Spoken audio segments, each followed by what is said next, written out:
أعوذ بالله من الشيطان الرجيم بسم الله الرحمن الرحيم والصلاة والسلام على رسول الله وعلى آله وصحبه ومن والاه رب اشرح لي صدري ويسر لي أمري واحلل عقدة من لساني يفقهوا قولي. On commence par louer Allah Azza wa Jal, le Seigneur des mondes, qui comprend les hommes, les djinns et tout ce qui existe. Et on atteste que Mohammed sallallahu alayhi wa sallam est son serviteur et son messager. C'est toujours un honneur et un immense moment de joie pour moi d'être réuni avec mes frères en islam, ici à Sydney, à l'autre bout du monde en Australie.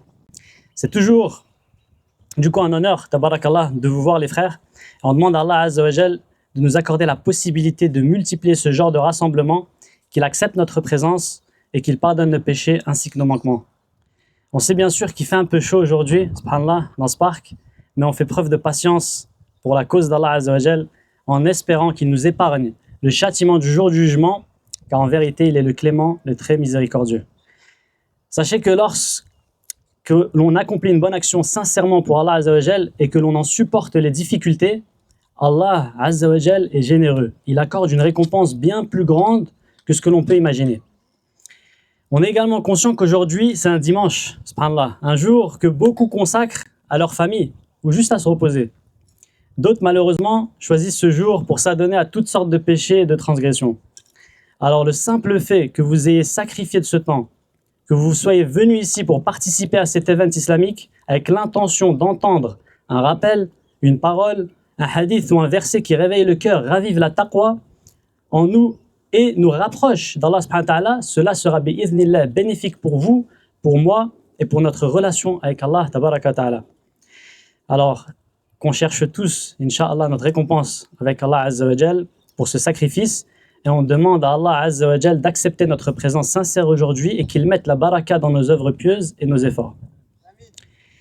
Mes chers frères en islam, Omar bin Khattab radiallahu anhu marchait un jour alors qu'il était le khalifa. Il était Amir al-Mu'minin, le chef des croyants. Alors qu'il marchait, il aperçut un pâturage, une terre sur laquelle des moutons étaient en train de manger de l'herbe. Il vit un homme habillé de vêtements usés, en train de garder ses moutons. Omar bin Khattab radiallahu anhu s'arrêta, observa cet homme un moment, puis il prononça ces paroles. La ilaha illallah al-aliyyul azim al-mu'ti ma yasha liman yasha. Il n'y a de divinité digne d'adoration qu'Allah, le Très-Haut, le Très-Grand, celui qui donne ce qu'il veut à qui il veut. Les compagnons radiallahu anhum qui étaient avec lui demandèrent alors « Oh Omar, pourquoi dis-tu cela? Pourquoi as-tu regardé cet homme et prononcé ces paroles ?» Il répondit « Par Allah, je me souviens de l'époque où j'étais jeune. Mon père était un homme extrêmement dur. Il me forçait à travailler encore et encore et encore. Et lorsque je tombais de fatigue, il me frappait pour que je me relève et que je continue à travailler. Et aujourd'hui, me voilà debout ici, sans qu'il n'y ait entre moi et Allah aucun intermédiaire sur cette terre. Il est numéro 1. Il est le khalifa. Il gouverne tout. L'autorité est entre ses mains. Il n'y a absolument personne entre lui et Allah Azza wa Jal. Alors, comment Omar radiallahu anhu est-il arrivé à ce rang? Qui était Omar avant l'islam? Savez-vous qui était Omar avant l'islam radiallahu anhu? Il était l'homme que les mécréants aimaient le plus, tant il torturait les musulmans. Il a un jour torturé sa servante à tel point qu'elle en est devenue aveugle. Omar bin Khattab radiallahu anhu lui-même a reconnu après l'islam à quel point il avait été ignorant. Un jour, il voyageait et il a oublié d'emporter son Dieu avec lui, wala'iyadu billah, son idole. Alors qu'il était en voyage, il voulut prier et il avait avec lui des dattes. Il prit ces dattes, les écrasa ensemble, leur donna une forme et il fabriqua une sorte d'idole. Puis il se mit à lui adresser ses prières. Plus tard durant le voyage, il a eu faim. Alors il mangea son Dieu. Voilà à quel point ils étaient ignorants. Un jour, une femme a raconté comment Omar radiallahu anhu l'avait vu en train d'essayer de fuir la Mecque. Il l'a laissé partir et il l'a même encouragé, subhanallah. Et un homme qui a demandé à cette femme, ne me dis pas que tu es en train de dire que Omar, il penche vers les musulmans. Elle répondit oui. Il dit alors, par Allah, l'âne de Omar deviendra musulman avant Omar. C'est pour dire à quel point c'était inimaginable pour lui que Omar radiallahu anhu devienne musulman. Omar radiallahu anhu était l'homme qui était en chemin pour tuer le prophète alayhi salatu wassalam. Est-ce qu'on peut faire pire que ça? Il était en route pour tuer le prophète alayhi salatu wassalam. Comment Omar radiallahu anhu est passé de cet état à celui d'Amir al-Mu'minin, le khalifa qui gouvernait toutes les terres? Eh bien, pour répondre à cette question, on va d'abord répondre à la question suivante. De quelle manière on peut agir et œuvrer pour la Ummah? Les savants ont entre autres cité 4 manières différentes. Parmi elles, il y a numéro 1, les invocations, ad-du'a. Il y a aussi numéro 2, les œuvres pieuses. Numéro 3, donc troisième manière d'agir et œuvrer pour la Ummah, on a l'éducation de nos enfants. Ok? Et le 4e point est le principal. La manière réelle, active par laquelle on peut provoquer un changement, c'est le sacrifice. Sacrifice, thumma sacrifice, thumma sacrifice. Mes chers frères en islam, jusqu'où tu t'élèves, à quel point tu réussis, le critère par lequel tu peux vraiment juger ta réussite, ton succès, il se mesure à combien tu es prêt à sacrifier. On peut tous rêver de devenir ce qu'on veut, mais à quel point tu es prêt à sacrifier pour y arriver? Combien es-tu réellement prêt à sacrifier pour y parvenir? Regardez, quand Omar ibn Khattab est devenu musulman, immédiatement, sur le champ, il savait comment les musulmans étaient punis et persécutés. Et il savait qu'il y avait une immense récompense dans ça. Alors, qu'est-ce qu'il a fait? Il est allé frapper aux portes des plus grands chefs de Quraysh. Et il leur a dit, je suis musulman. Un par un, il voulait être puni. Il voulait cette récompense. Il voulait atteindre ce niveau, ce statut en islam.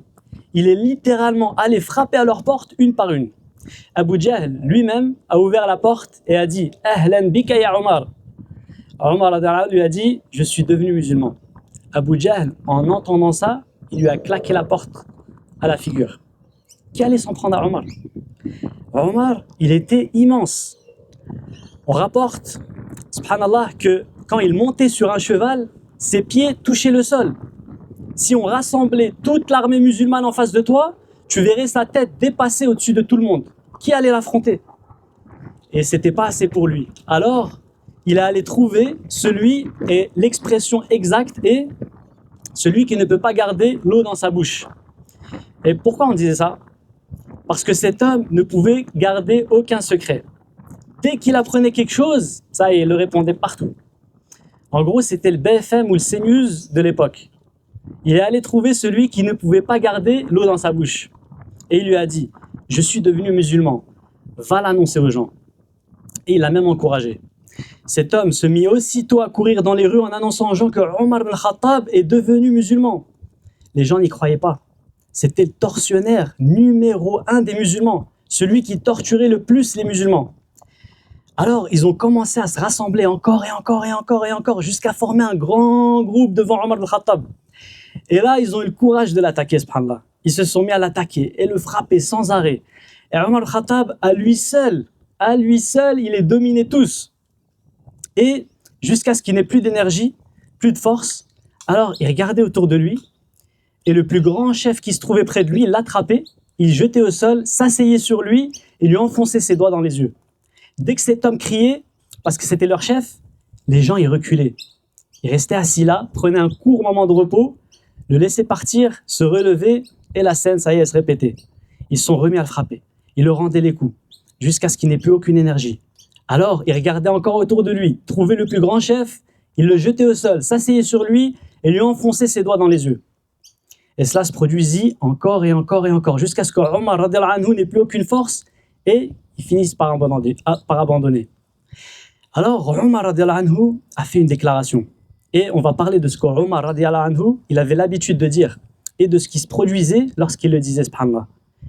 Il a alors fait une déclaration et il a dit « Si seulement on était 300, soit on vous chasserait de la Mecque, soit vous nous en chasseriez. » Et la première bataille des musulmans, ils étaient combien? 300. Omar radiallahu anhu était aussi cet homme qui, lorsque l'année de la famine frappa les musulmans, alors qu'il était khalifa, vous savez, quand les gens ils ont faim, subhanallah, on le voit à la télé par exemple, dans les reportages, quand les gens ils ont faim et soif, comment ils s'attaquent les uns les autres. Quand tu as faim, que tu es dans un état de famine totale, c'est moi et moi-même. Nafsi, nafsi, chacun pour soi. tu attaques même ton propre frère pour manger et boire. Parce que tu es dans un état où tu vas mourir. Quand l'année de la famine a frappé, avec Omar radiallahu anhu, les musulmans étaient plus inquiets pour lui qu'ils ne l'étaient pour eux-mêmes. Parce qu'ils savaient que si eux, ils avaient mangé une seule bouchée de nourriture, lui, il n'avait rien mangé. Il marchait dans les rues de Médine, le visage pâle, jauni, maigre, épuisé à cause du manque de nourriture. Et on connaît tous sa parole célèbre adressée à son ventre lorsqu'il gargouillait. Il disait « Gargouille ou ne gargouille pas, tu ne mangeras pas et tu ne goûteras pas à la viande tant que les jeunes de Médine n'auront pas goûté à la viande. » Le sacrifice, mes chers frères en islam. Vous voyez Omar al-Khattab, radiallahu anhu, il était grand, il était fort, il était dur, il était strict, mais il marchait toujours dans Médine avec 2 traces noires sur le visage, à force de pleurer la nuit par crainte d'Allah Azza wa Jal. Omar al-Khattab radiallahu anhu était celui qui, lorsque quelqu'un lui disait « Ittaqillah, crains Allah », il tombait à genoux. Il tombait à genoux. Cet homme immense, il tombait à genoux. Aujourd'hui, tu dis à quelqu'un « Crains Allah », il se moque de toi. Omar al-Khattab radiallahu anhu était l'homme qui s'arrêtait au milieu de la rue devant un enfant et lui disait en le suppliant « Demande à Allah de pardonner à Omar » parce qu'il savait que l'invocation de cet enfant était acceptée. Omar al-Khattab radiallahu anhu était aussi l'homme qui, un jour, alors qu'il était sur son chameau, il est passé devant une maison et a entendu des gens réciter des versets du Coran qui parlent du jour du jugement. Il n'arrivait plus à se tenir sur son chameau, il en est descendu. Ses jambes ne le portaient plus. Il ne pouvait plus tenir debout. Il s'appuya contre le mur de cette maison, se mit à pleurer, puis il tomba malade et rentra chez lui. Pendant 1 mois entier, les frères, 1 mois entier, il est resté malade. Les médecins est rentré et sortait de sa maison sans savoir ce qu'il avait. Omar al-Khattab radiallahu anhu était un homme d'une fermeté absolue sur la vérité, d'une rigueur extrême dans l'islam sur le haqq, sans jamais se soucier de ce que les gens pouvaient dire de lui. Un jour, alors qu'il marchait, 3 des grands compagnons marchaient derrière lui. Parmi eux se trouvait Khalid ibn Walid radiallahu anhu, le général qui n'a jamais perdu une bataille. Omar radiallahu anhu se retourna simplement pour leur dire quelque chose et ils ont tous reculé de panique. Alors Omar al-Khattab leur a dit « Mais de quoi avez-vous peur? Avez-vous peur de ma justice ou de mon injustice ?» Ils répondirent « Nous avons peur de ta justice. » Il dit alors qu'Allah augmente votre crainte. Il s'en moquait. Il était tellement ferme sur la vérité, mes chers frères en islam, qu'il fut littéralement surnommé Al-Farouq, celui qui distingue clairement le vrai du faux. Mes chers frères en islam, un jour, alors que Omar radiallahu anhu était khalifa, sa fille vint lui rendre visite. Lorsqu'elle le vit, il était si pâle, si jauni, si fatigué, avec des traces noires sur le visage, des cernes sous les yeux, des vêtements déchirés, affamé. Elle se mit à pleurer et elle dit « Oh mon père, n'as-tu pas déjà assez sacrifié? L'islam est en pleine expansion. On contrôle aujourd'hui les 2/3 du monde. Mange un peu, repose-toi une bonne nuit. Mets des vêtements qui ne sont pas déchirés. Détends-toi un instant. » Mais c'était comme si quelqu'un avait frappé Omar radiallahu anhu en plein cœur. Il lui répondit « C'est toi qui dis ça, ma fille? L'épouse du prophète, alayhi salatu wassalam? Malheur à toi! As-tu oublié ce que nous étions, nous les Arabes? Ce que nous faisions, à quel point nous étions abaissés et humiliés? Puis Allah nous a accordé l'honneur par l'islam, par le prophète, alayhi salatu wassalam, par sa sunna. Et mes 2 compagnons, en parlant du prophète alayhi salatu wassalam et d'Abu Bakr radiallahu anhu, ont suivi un chemin bien précis. Et par Allah, je suivrai exactement le même chemin de l'effort, du sacrifice et de l'épreuve, pas à pas, dans chaque détail, sous toutes ses formes, jusqu'à ce que je sois réuni avec eux le jour du jugement. Peu importe si je possède tout, peu importe si je gouverne tout, je veux vivre exactement comme ils ont vécu. Je veux mourir exactement comme ils sont morts, afin d'être avec eux à l'endroit exact où ils se trouvent. Quel fut alors le résultat, mes chers frères en islam? Quel fut le résultat de ce sacrifice? Premièrement, on l'a déjà mentionné, il devint le khalifa, le dirigeant numéro 1 de toutes les terres. Il n'y avait absolument personne entre lui et Allah subhanahu wa ta'ala, sur toute la surface de la terre. Il était surnommé Al-Farouq, celui qui distingue clairement le vrai du faux, tellement ferme sur la vérité, tellement ferme sur le haqq, que lorsqu'il parlait, Allah, depuis les 7 cieux, confirmait ses paroles dans le Coran. Et il y a de nombreux versets à ce sujet. L'un d'eux est le verset concernant le Hajj. وَاتَّخِذُوا مِن مَقَامِ إِبْرَاهِيمَ مُصَلًّى. Et adoptez donc pour le lieu de prière le maqam d'Ibrahim, ce lieu où Ibrahim alayhi salam se tenait debout. Et Allah Azza wa Jal révéla ce verset par la suite. Et il y a aussi les paroles, le conseil qu'il donna aux épouses du prophète alayhi salam lorsqu'il était sur le point de les divorcer. Que si, en résumé, elles ne se reprenaient pas et ne faisaient pas ce qui est juste, Allah Azza wa Jal les remplacerait par des femmes meilleures qu'elles. Aïcha radhiyallahu anha se mit en colère et dit « Comment peut-il nous dire cela ?» Et Allah tabaraka wa ta'ala révéla ensuite ces mêmes paroles exactement dans le Coran. Et dans une autre situation, une situation qui montre à quel point Omar était prêt à tout donner pour Allah subhanahu wa ta'ala. Il marchait et il vit le prophète alayhi salam et Abu Bakr radhiyallahu anhu assis en train de pleurer. Le cœur de Omar radhiyallahu anhu se brisait. Il s'est brisé, subhanallah. Il est parti en courant vers eux et il dit « Ya Rasulallah, Ya Abu Bakr, dites-moi ce qui vous fait pleurer, afin que je pleure avec vous et que j'obtienne la récompense. Et si je n'arrive pas à pleurer avec vous, je m'efforcerai à pleurer. Dites-moi simplement ce qui vous fait pleurer. » Et le prophète alayhi salam fit alors une déclaration. Il dit « Oh Omar, si ce n'était pas pour un verset révélé auparavant, Allah subhanahu wa ta'ala aurait détruit tous les habitants de cette terre et il ne t'aurait laissé en vie que toi. » Mes chers frères en islam, le résultat du sacrifice de Omar radhiyallahu anhu fut que le jour du jugement, l'islam viendra littéralement à Omar, lui saisira la main et dira « L'islam, Ya Allah, je témoigne qu'il m'a soutenu et préservé. » Le prophète sallallahu alayhi wa sallam lui a dit « Ya Omar, s'il y avait eu un prophète après moi, ça aurait été toi. » Allahu Akbar, quel honneur! Il a presque atteint le rang de la prophétie.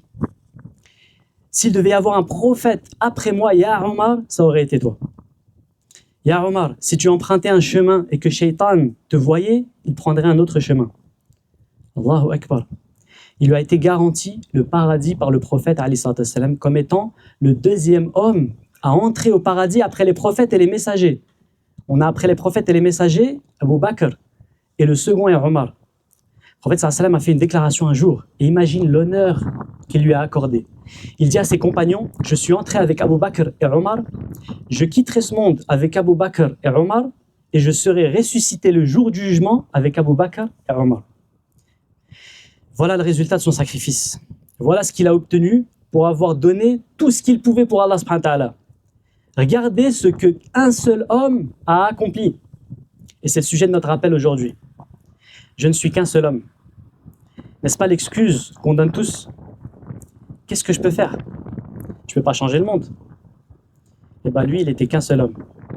L'islam ne s'est jamais élevé, ne s'est jamais répandu à une époque autant qu'il s'est répandu durant l'époque de Omar radhiyallahu anhu. N'était-il pas lui aussi qu'un seul homme? Laissez-moi vous raconter une seule histoire à propos de Omar radhiyallahu anhu. Qui connaît Omar ibn Abdul Aziz? Omar ibn Abdul Aziz, vous avez déjà entendu ce nom, n'est-ce pas? Cet homme, mes chers frères en islam, jamais auparavant dans l'histoire de l'islam, ni avant Omar ibn Abdul Aziz, ni après lui, les savants n'ont unanimement été d'accord sur l'identité d'un mujaddid de la Ummah, sauf pour Omar ibn Abdul Aziz. Le prophète sallallahu alayhi wa sallam nous a informé que tous les 100 ans, un homme apparaîtra pour renouveler et raviver l'islam. Et jamais, ni avant Omar ibn Abdul Aziz, ni après lui, les savants ne se sont tous unanimement accordés pour dire qu'un homme précis était celui par qui Allah a ravivé l'islam pour la Ummah de son époque, à l'exception de Omar ibn Abdul Aziz. Vous voyez à quel point cet homme était immense pour toute la Ummah, à travers toute l'histoire, pour que l'ensemble des savants s'accordent unanimement sur lui. Omar ibn Abdul Aziz était l'homme qui, en 2 ans et demi, c'est la durée de son règne, de 99 Hijri à 101 Hijri, donc 2 ans et demi seulement, a provoqué une véritable révolution islamique. Il dit à son épouse, qui était la fille d'un khalifa, la sœur d'un khalifa, la nièce d'un khalifa, tant de richesses que sa famille avait prises aux musulmans. Il lui dit, c'est soit moi, soit la richesse. Il n'y a pas de troisième option. Je ne serai pas jugé le jour du jugement pour tes actes, ni pour les richesses que ta famille a prises aux musulmans. Elle renonça à tout ce qu'elle possédait pour rester avec lui. Et tous les deux vivaient assis par terre, sans mobilier. Ils gouvernaient les 3/4 du monde, mes chers frères. Et pourtant, ils s'asseyaient par terre. Tout le monde fondait en larmes. Il rappelait à tous l'époque du prophète sallallahu alayhi wa sallam, en 2 ans et demi seulement. Mes chers frères en islam, cet homme faisait partie de Banu Umayya, la famille royale. Et pourtant, il commença à supprimer tout leur salaire. Il leur retira tous leurs privilèges.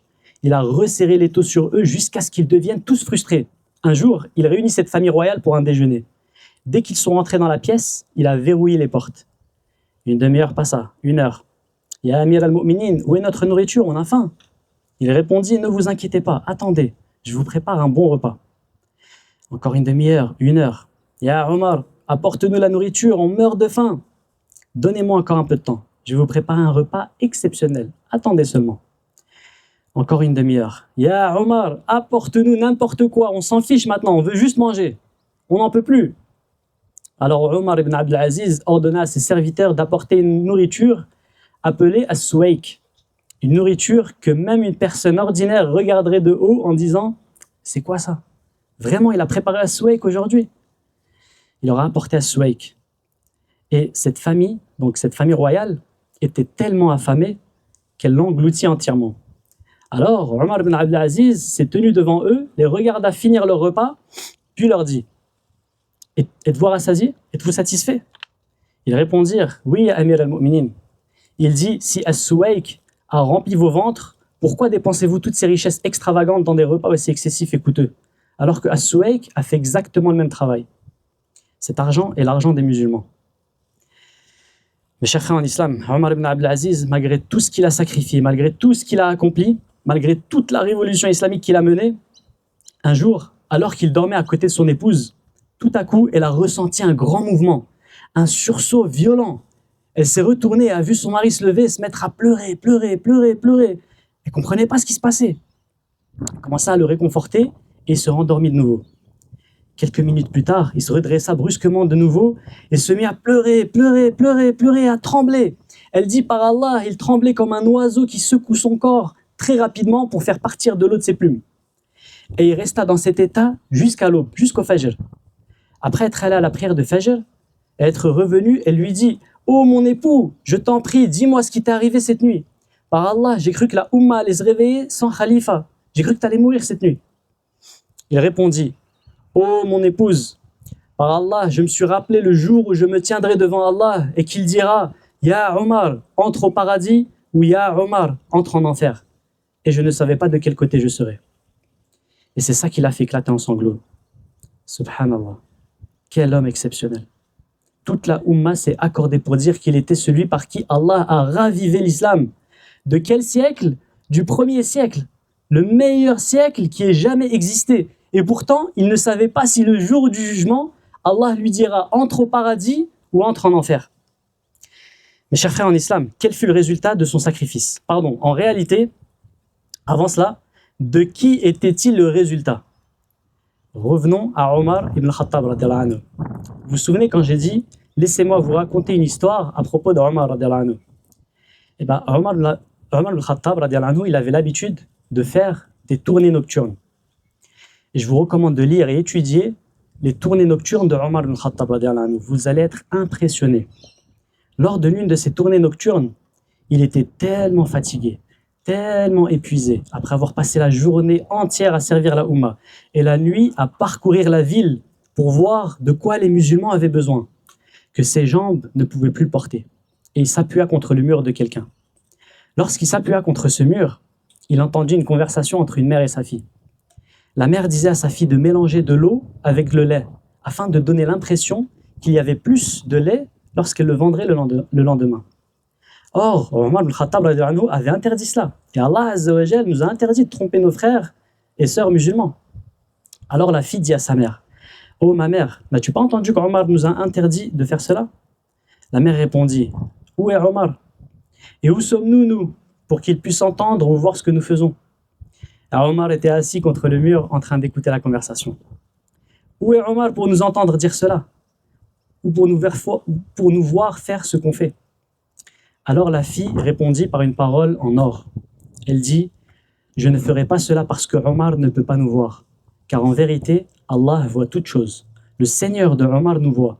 Pourquoi devrais-je craindre de faire cela selon que Omar soit présent ou non? Le Seigneur de Omar nous observe. Omar radiallahu anhu fut tellement frappé par cette parole qu'il rentra immédiatement chez lui et dit à son fils, je t'ai trouvé une épouse. Cette jeune fille et le fils de Omar ibn Khattab eurent un enfant. Et cet enfant eut à son tour un enfant. Et donc ce deuxième enfant fut la mère de Omar ibn Abdul Aziz. Ce sacrifice unique qu'il a fait mena au premier mujaddid de l'islam. Ce sacrifice simple, une seule histoire, un seul événement, mena 2 générations plus tard à la personne par qui Allah raviva l'islam.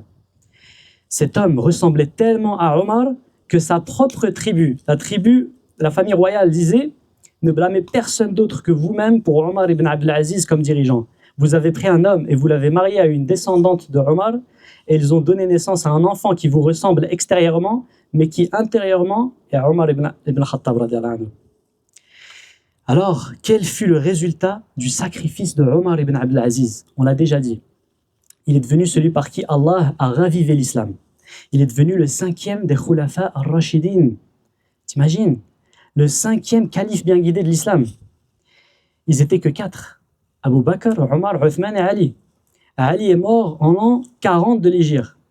Puis de nombreux dirigeants sont venus après lui. Et un peu plus tard, il y a eu Omar ibn Abdul Aziz en l'an 99 de l'Hégire, soit presque 60 ans plus tard.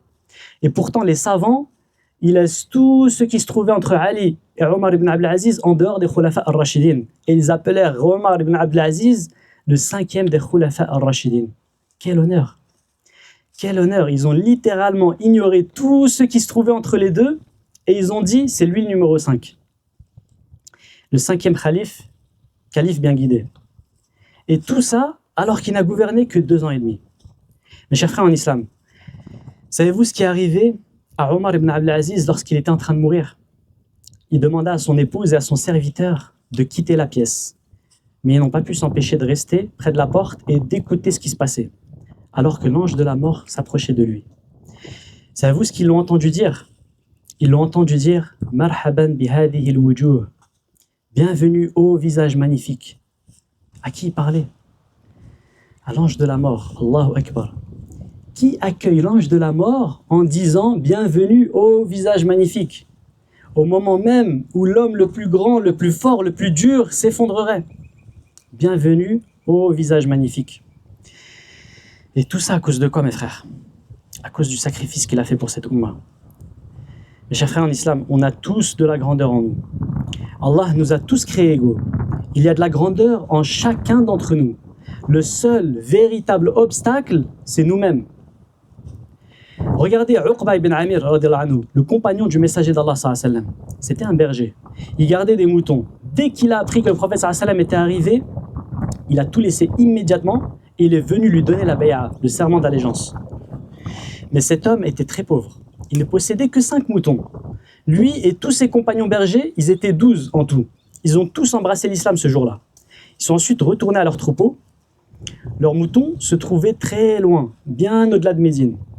Tellement loin que le prophète sallam leur a permis de choisir s'ils voulaient prêter allégeance avec les gens de Médine, car ils étaient très éloignés de Médine, entre la Mecque et Médine.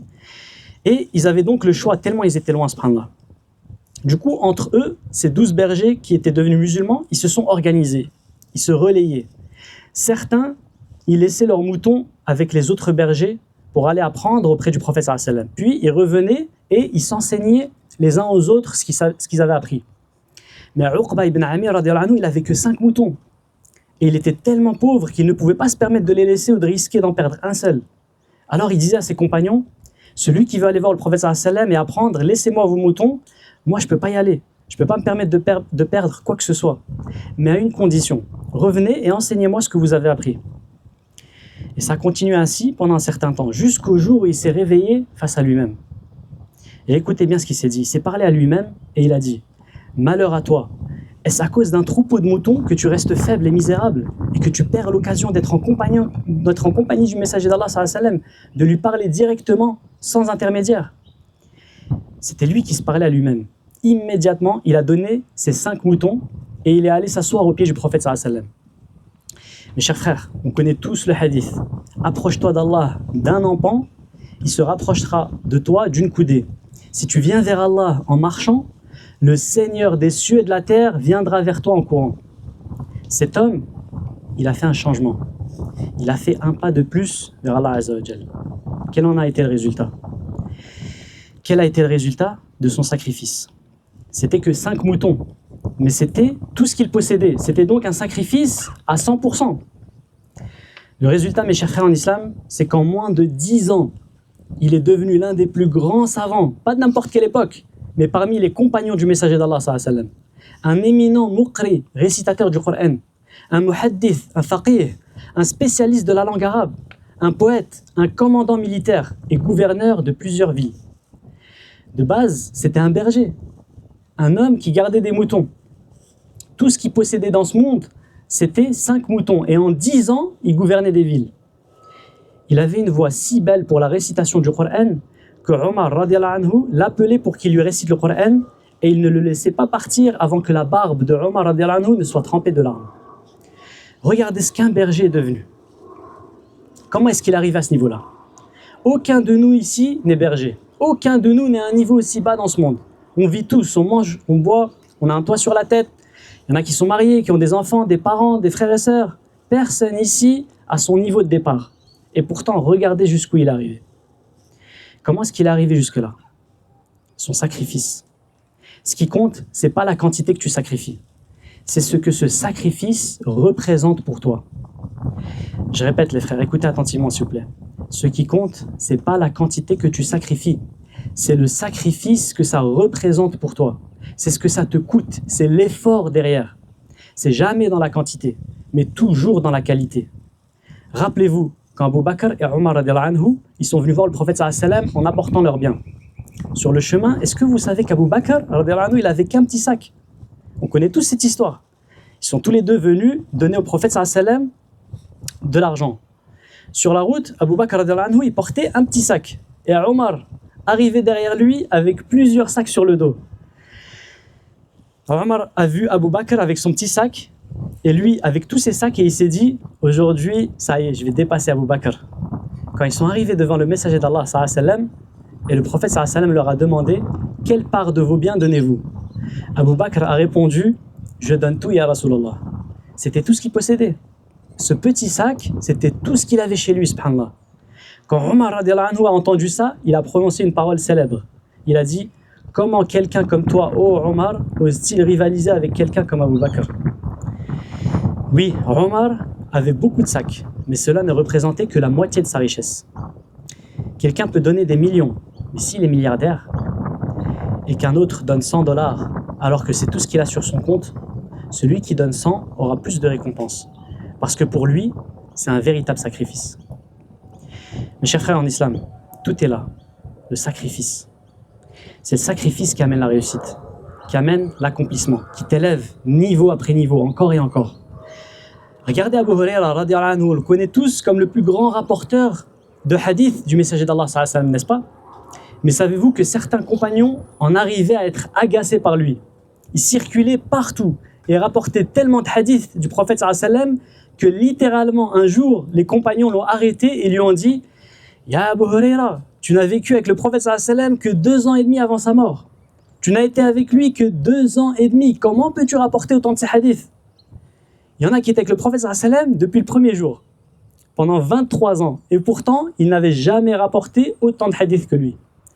Alors, il leur a répondu « C'est parce que moi, je suivais le prophète sallallahu alayhi wa sallam pieds nus, avec des vêtements déchirés, complètement affamés, d'un endroit à l'autre, uniquement et dans le seul but d'apprendre de lui ce qu'Allah lui a enseigné. » Et si ce n'était pas pour ces versets du Coran,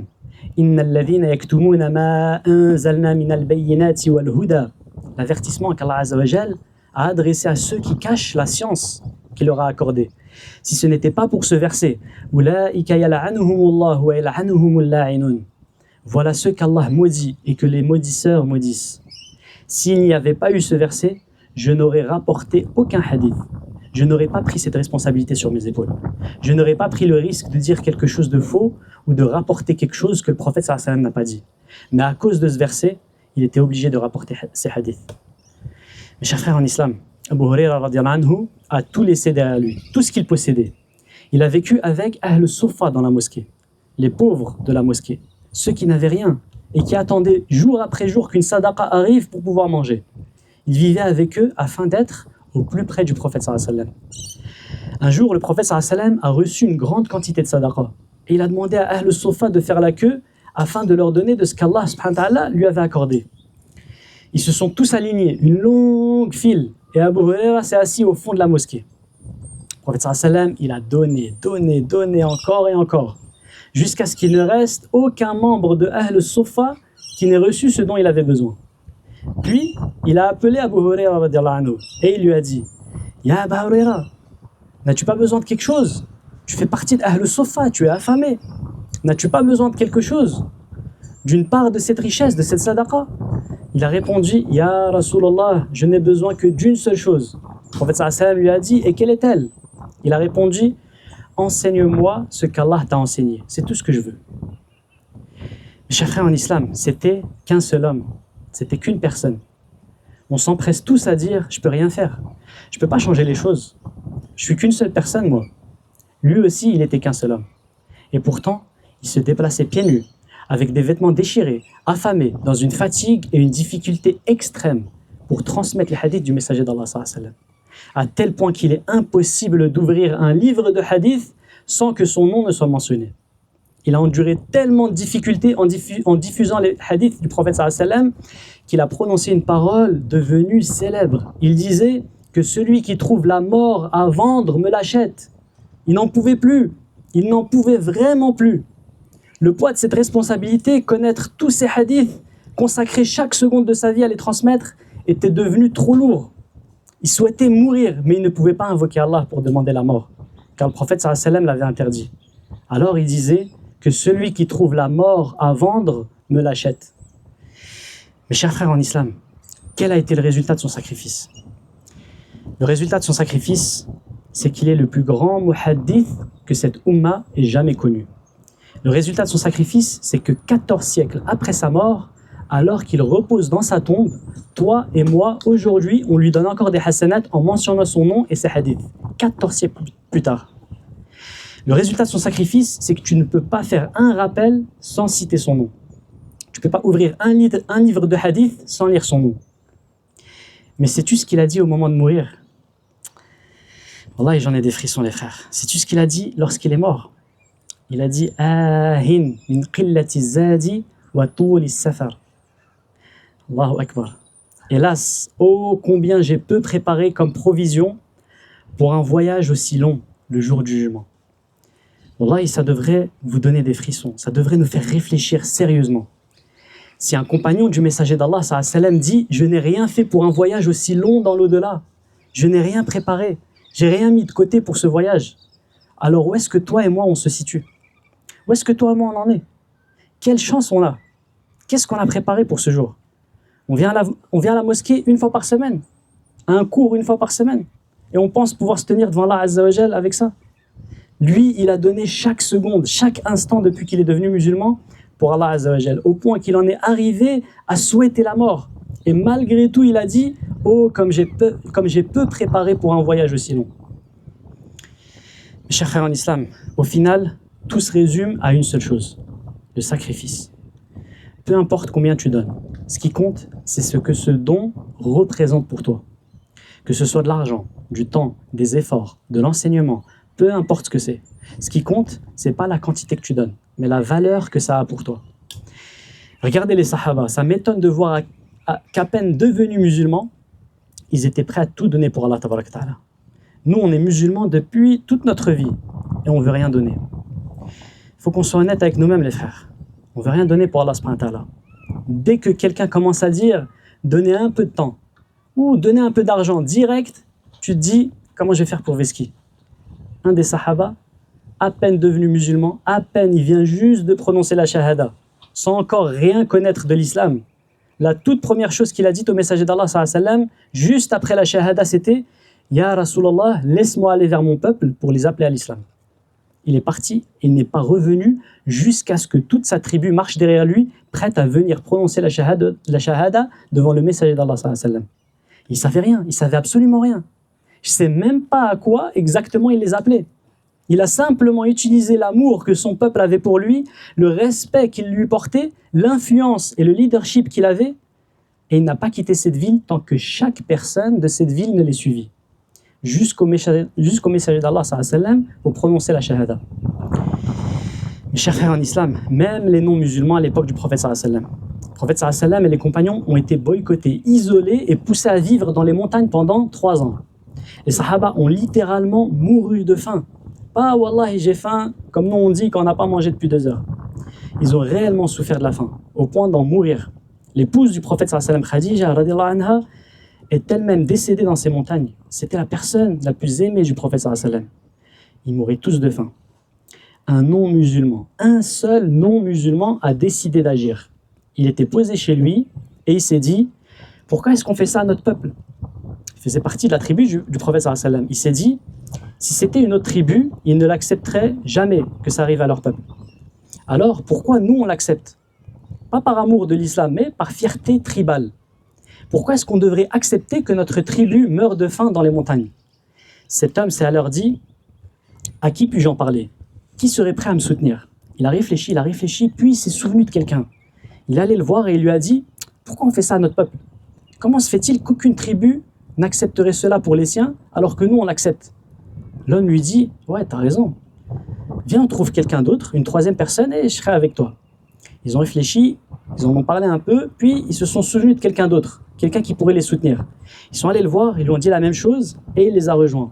Puis ils sont allés voir une 4e personne qui les a rejoints, puis une 5e personne. Et à la Mecque, il y avait des centaines de personnes. Donc 5 personnes, ça ne va rien changer. C'est ce qu'on aurait dit, nous. Hein? Mais eux, ils ont mis en place un plan. Ils se sont dit, vous savez quoi ?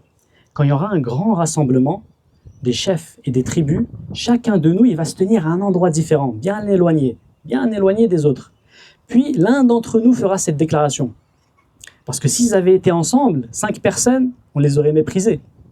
Mais quand une seule personne a pris la parole, puis une autre, à l'autre bout de la pièce, l'a soutenue, puis une 3e, puis une 4e, puis une 5e, tout d'un coup, il y a une 6e personne, puis une 7e, puis une 8e, et une 9e. Et d'un coup, tout un groupe il s'est formé. Ils se sont alors dirigés vers la Kaaba, ils l'ont ouverte de force, ils ont pris et sorti l'accord qui avait été rédigé par toutes les tribus pour boycotter le prophète sallam et les siens dans les montagnes, et ils ont voulu le déchirer. Et subhanallah, Allah Azza wa Jal, il a besoin de personne.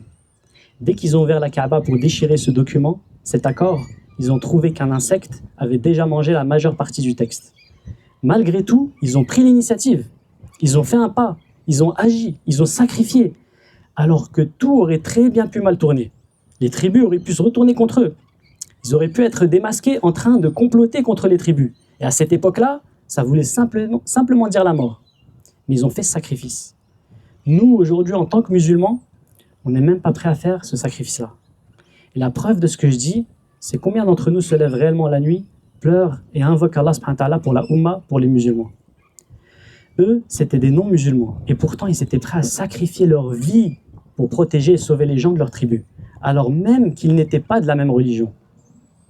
Alors combien d'entre nous vraiment se lèvent la nuit pour faire dua pour la Ummah, pour nos frères et sœurs musulmans, pour ceux dont le prophète alayhi salatu wassalam a dit « Il n'est pas des nôtres, ne fait pas partie de nous, celui qui ne se soucie pas de l'état des musulmans. » Mes chers frères en islam, au final, tout se résume au sacrifice. Je veux que chacun d'entre nous reparte ici aujourd'hui en se posant ces questions. Qu'est-ce que je donne à Allah ? Qu'est-ce que je donne à Allah ? Qu'est-ce que je sacrifie pour Allah ? Ce n'est pas la quantité, c'est la qualité. Regardez Salah ad-Din al-Ayyubi, rahimahullah. Il faisait face à des armées 5, 10, parfois 20 fois plus nombreuses que la sienne. Et savez-vous ce qu'il faisait la nuit ? Il passait de tente en tente pour voir ce que faisaient ces soldats. Il était largement sous-effectif, les frères. Il était en grand manque d'hommes, de soldats. S'il ouvrait une tente et trouvait quelqu'un en train de lire le Coran, il le laissait et passait à la suivante. S'il trouvait quelqu'un en prière, il le laissait et passait à la suivante. S'il les trouvait en train de se rappeler Allah Azza wa Jal, il les laissait et passait à la suivante. Mais s'il trouvait des hommes assis, en train de rire et de plaisanter, il les renvoyait de l'armée et leur disait « Par Allah, si je vous gardais avec moi, on perdrait les batailles à cause de vous. » Il voulait des hommes qui se sacrifiaient jour et nuit, pas des gens qui, durant la journée on combat, et la nuit, alors qu'on peut littéralement mourir le lendemain, on est en train de rire et de plaisanter. Parce que ça montre qu'ils ne sont pas là pour Allah. Ils sont probablement là pour le butin ou autre. Et il disait, par Allah, la défaite dans nos batailles viendra par votre porte. Et il les renvoyait, même s'il avait besoin fortement d'hommes. Il voulait des gens prêts à se sacrifier. Est-ce qu'on est, nous, prêts à sacrifier? Écoutez attentivement une parole de Ali, radiallahu anhu, puis j'aimerais que chacun de nous se remette en question. Un homme est venu voir Ali, radiallahu anhu. Cet homme, il voulait attaquer et rabaisser Ali, radiallahu anhu, le cousin du messager d'Allah, le guerrier. Et il lui a dit, « Oh Ali, comment se fait-il qu'à l'époque de Omar, il n'y avait que des victoires et l'expansion de l'islam, alors qu'à ton époque, il n'y a que fitna, épreuves, troubles et des guerres entre les musulmans. » Savez-vous ce que Ali radiallahu anhu lui a répondu? Il a dit, c'est parce que Omar radiallahu anhu avait des hommes comme moi et que moi j'ai des hommes comme toi. Des hommes comme toi qui s'assoient, se plaignent et rabaissent les autres au lieu de sacrifier et de faire des efforts eux-mêmes. Viens me voir avec une solution, pas avec un problème. Ne viens pas me rabaisser, viens me conseiller pour que je fasse mieux. Ne rabaisse pas ton frère musulman, ton khalifa, ton amir al-mu'minin. Regardons les musulmans aujourd'hui. À chaque fois que quelqu'un, que ce soit un grand alim, un simple croyant, il fait quelque chose dès qu'une erreur est commise, on est rapide à se jeter sur lui pour le rabaisser, le médire, le calomnier, le déchirer, l'insulter et même parfois le faire sortir de l'islam. Comme si eux étaient parfaits et n'avaient jamais fait d'erreur. Par Allah, vous savez pourquoi ils font ça? Pour se sentir mieux, parce qu'en réalité, eux, ils ne font rien. Personne n'est infaillible, sauf les prophètes. On fait tous des erreurs. Mais la triste réalité, c'est que si la Oumma est dans cet état aujourd'hui, c'est parce qu'on a des hommes comme celui qui est venu se plaindre auprès de Ali, radiallahu anhu. Et pardonnez-moi de dire ça, mais en réalité, on est ces hommes dont Ali, radiallahu anhu, parlait. Alors mes chers frères en islam, si notre Oumma est dans cet état aujourd'hui, c'est à cause de toi et moi. Personne d'autre. Toi et moi, on ne veut pas lutter ni sacrifier pour Allah Azza wa Jal. Sois honnête avec toi-même. On ne veut pas. Oublie le fait de se blesser pour Allah Azza wa Jal et de mourir pour Allah. Oublie le fait de pleurer pour Allah ou pour notre dîn. Oublie le fait de fournir des efforts, de transpirer pour Allah Azza wa Jal et pour sa religion. On ne veut même pas supporter la moindre difficulté pour notre dîn. Tu vois, cette petite gêne là, si juste je suis un peu fatigué aujourd'hui, ça y est, j'ai pas envie d'aller à la mosquée. J'ai pas envie d'être dérangé, d'être fatigué, de devoir m'asseoir et d'écouter. On veut même pas encaisser la moindre petite gêne pour Allah Azza wa Jal. Mes chers frères en islam, on a tous un immense potentiel, mais on n'est pas prêt à sacrifier.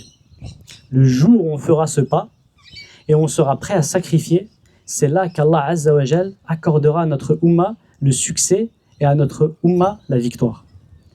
On a tous un immense potentiel à offrir à notre communauté, à notre dîn, à notre Ummah. Allah a placé de la grandeur en chacun d'entre nous. Et Allah Azza wa Jal nous a donné ce dîn magnifique, le plus grand des prophètes, le plus grand des livres, la plus grande des sunnas et les meilleurs des hommes. Kuntum khayra ummatin ukhrijat linnas, la plus grande des ummam, des nations jamais envoyées à l'humanité. On détient le remède de toutes les maladies et problèmes de l'humanité. On est une miséricorde pour l'humanité, son salut dans ce monde et dans l'autre. Mais on étouffe notre potentiel, on gaspille nos talents et on brûle notre temps dans les films et les séries, dans les jeux et les consoles, dans Internet, les réseaux sociaux, les smartphones, dans la drogue et la pornographie, dans la chicha, les bars et les PMU, dans le suivi des matchs sportifs, les paris, les jeux d'argent, etc. Voilà où on met les dons qu'Allah Azza wa Jal nous a accordés. Voilà où on jette les talents qu'Allah subhanahu wa ta'ala nous a donnés. Est-ce qu'on n'a pas peur qu'Allah Azza wa Jal, le jour du jugement, nous demande « Pourquoi as-tu caché ma religion au monde? Pourquoi as-tu caché cette immense miséricorde à l'humanité ?» C'est quand la dernière fois que j'ai fait la da'wah à quelqu'un? Ça remonte à quand la dernière fois que j'ai mis de côté un peu d'argent, un peu de temps, un peu d'effort, prêt à accepter un peu de gêne, de malaise, d'inconfort pour rappeler quelqu'un à Allah Azza wa Jal? C'est quand? Mes chers frères en islam, Allah a donné à chacun d'entre nous la capacité de faire de grandes choses. Et il nous a promis, écoutez bien mes chers frères en islam, il nous a fait la promesse وَكُلٌّ مُيَسِّرٌ لِمَا خُلِقَ لَهُ. Souviens-toi bien de cette parole. وَكُلٌّ مُيَسِّرٌ لِمَا خُلِقَ لَهُ. Allah nous a promis qu'il rendra facile pour toi tout ce dont tu as besoin afin d'accomplir l'action pour laquelle il t'a créé. Moi, personnellement, alhamdoulilah, j'ai saisi pas mal d'opportunités dans ma vie. Et il y a eu aussi beaucoup de portes qui se sont fermées. Par contre, subhanallah, tout ce que je faisais en termes de da'wah, de rappel, d'événements, de projets pour Allah Azza wa Jal, je voyais que tout était facilité. L'argent et l'aide qui arrivaient quand j'en avais besoin. Je voyais que tout était facilité. Les gens, ils se portaient volontaires quand il le fallait, etc. La raison précise pour laquelle Allah t'a créé, la mission qu'il a voulu pour toi, la chose par laquelle tu vas être utile aux gens, Allah Azza wa Jal te promet, te garantit qu'il rendra facile pour toi tout ce dont tu as besoin pour accomplir cette mission. Mais encore faut-il que tu la trouves. Tu dois trouver cette mission pour laquelle Allah Azza wa Jal t'a créé. Tu dois la trouver et tu dois être vraiment prêt à tout donner pour elle. Tout donner pour elle. Rien ne passe avant elle, elle ne passe après rien. Mais tu dois trouver cette chose pour laquelle Allah Azza wa Jal t'a créé. Et un exemple parfait de ça, c'est Ali Bennett. On a tous entendu parler il y a quelques années de Ali Bennett, n'est-ce pas? L'association MATW, ici à Sydney. C'est un jeune frère qui est né, il a grandi à Sydney. Pour ceux qui connaissent Cheikh Omar de l'UMA, le Cheikh c'est son neveu. Ils ont presque le même âge, mais Ali Bennett, c'est l'oncle de Cheikh Omar. Un jour, il a eu la nouvelle d'un cancer. Et il était tombé malade, très malade. Mais malgré le cancer et son état qui se détériorait, Allah Azza wa Jal lui a donné les moyens et les outils pour aller en Afrique et accomplir ce qu'il devait accomplir. Allah lui a donné la richesse dont il avait besoin. Et il l'a donné à quelqu'un qui, le moment venu, était prêt à tout donner pour Allah Azza wa Jal. Il est parti là-bas et il a accompli en 1 ou 2 ans ce que certaines organisations, certaines associations, même musulmanes, n'ont pas réussi à faire en 20 ou 30 ans. À tel point que le gouvernement sur place lui donnait des terres en lui disant « Continue ton travail, continue à apporter de l'économie, du travail et du développement à ce pays. » Mes chers frères en islam, des centaines et des centaines de logements pour les veuves et les orphelins, des mosquées, des écoles, des centres de formation, un cimetière pour les musulmans, afin qu'ils puissent laver et enterrer leurs morts. Ils n'avaient même pas un endroit pour laver et enterrer les musulmans. Des centaines de tribus regroupant des milliers de personnes sont entrées en islam par la cause de son travail. Un seul homme, malade du cancer, a accompli tout ça en 2 ans. Il a été diagnostiqué avec un cancer de stade 4 en phase terminale en 2016. Les médecins ils lui donnaient que quelques mois à vivre. Et il est mort en mai 2018 pendant le mois de Ramadan, subhanallah. Qu'Allah lui fasse miséricorde. C'était la mission pour laquelle Allah Azza wa Jal l'a créé. Et son association continue jusqu'à maintenant le travail qu'il a commencé. Qu'Allah lui fasse miséricorde ainsi que tous les musulmans vivant ou morts partout dans le monde. Mes chers frères en islam, un seul homme peut faire énormément. Alors revenez à votre dîn, rectifiez votre relation avec Allah Azza wa Jal et demandez-lui, implorez-lui de vous utiliser pour son dîn de la manière qu'il jugera la meilleure. Luttez, sacrifiez, faites des efforts et libérez cette grandeur qu'Allah Azza wa Jal a placée en vous pour servir cette Ummah, pour servir ce dîn, pour servir les musulmans et laissez derrière vous un héritage dont vous serez fiers lorsque vous vous tiendrez devant Allah Azza wa Jal le jour du jugement. J'implore Allah Azza wa Jal de nous compter parmi ceux qui entendent et appliquent le meilleur de ce qui est dit. J'implore Allah Azza wa Jal de nous guider, nous, nos enfants, nos familles, nos proches, nos amis et les musulmans du monde entier. J'implore Allah Azza wa Jal de nous utiliser pour son dîn, de guider les gens à travers nous et de nous accorder la bénédiction et l'honneur d'être une cause de guider pour les autres. J'implore Allah Azza wa Jal de nous protéger ainsi que les musulmans du monde entier. J'implore Allah Azza wa Jal de nous ramener tous à notre dîn et aux enseignements du messager d'Allah sallallahu alayhi wa sallam. Qu'Allah accepte de moi et de vous et de nous tous. Subhanakallahumma wa bihamdik, nashhadu an la ilaha illa ant, wa nastaghfiruka wa atubu ilayk.